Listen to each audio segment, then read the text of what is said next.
Hey everyone, I know a few of you have been waiting for an update on my silent retreat, so I thought I would just give you about 5 minutes worth of updates and what happened and how it works and what it is and all that stuff, so you can either be inspired or completely reject the idea. That's really up to you. So I went to a retreat for 10 days called Vipassana, which is a Buddhist retreat. And Vipassana means accepting things as they are, without trying to be in a fantasy world. Basically, you just accept reality as it is. And it's done through the modality of meditation. Basically, there's two types of meditations happening in Vipassana. The first one is for the first 3 days. So if you take a 3-day course, you only see the first one. And then the second one is actually a Vipassana meditation that happens from day 4 till day 10. The first 3 days are focused on a basic breathing meditation where you just focus your attention on the area where your nostrils are. You try to just remove all the thoughts passing through, and you focus mostly on the sensations on the body, and specifically between your nose and your upper lip. Basically, the 3 days are a primer to meditation. You go in there to understand how you can focus the mind, let the monkey mind, the distracted mind, and the intrusive thoughts out of the door. You basically practice that every time a thought comes in, you let it pass through you, and then you just go back to this place of focus without the judgment of having intrusive thoughts. That's meditation, basically.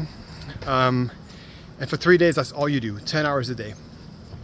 10 hours a day, meaning that the first meditation is at 4:30 a.m. and the last one is at 9 p.m. And in between, we had breaks, we had lunch break.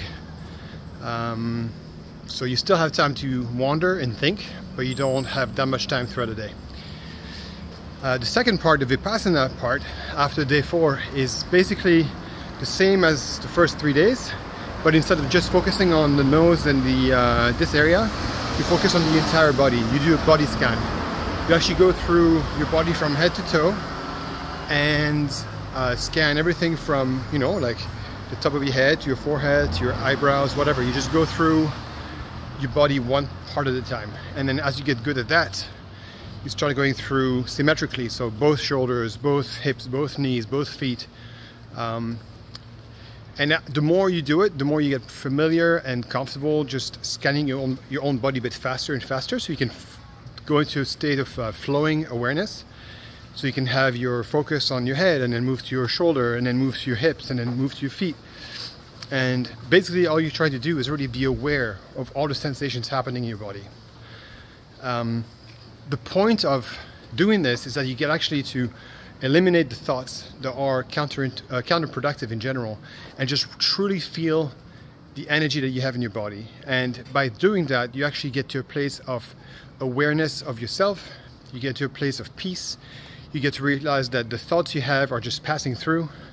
And there are two notions that are very important in Vipassana. One of them is equanimity, meaning that as you sit there, you don't move.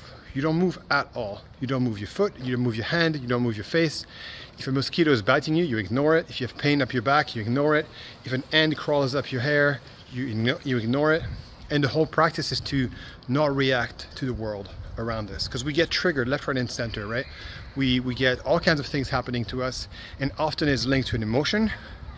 And the whole point here is to practice not letting those things affect us. So you can actually be honked in traffic and not react, and just be like, okay, well, that's happening. Or you can notice the feeling you get, but you don't react to it.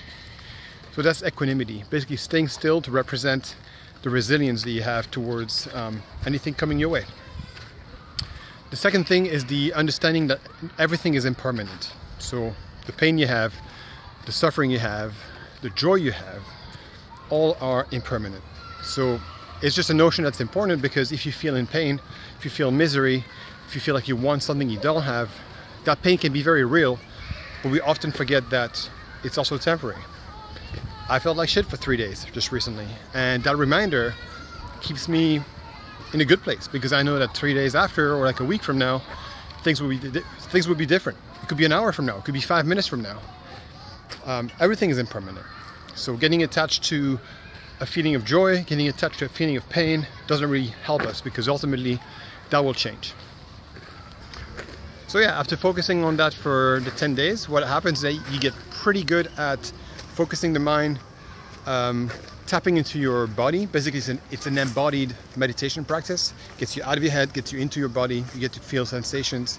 And by feeling sensations, there's a very pleasant sort of feeling of self-connectedness that comes with it. So you get to feel like, oh, that's who I truly am once I remove all this noise in my mind. And I just am present with this moment. Now, beside a meditation, a couple of words of warning if you want to do this one day. One, it's 10 days in a compound, isolated from the world.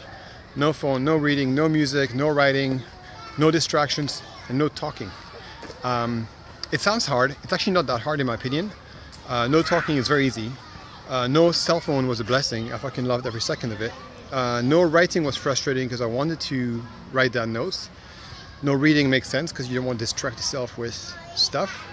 So it's a massive dopamine detox and a world detox because you don't get to see the news, you don't get to talk to anyone, you don't get to get your opinions or feelings or whatever validated or altered or talked about.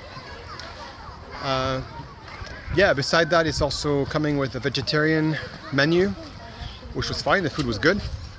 And in my case, because I did it in Lumbini, Nepal, it was actually a very hot place, which I do not recommend doing. Not only was it hot, it was like between 32 and 40 degrees all the time, including at night.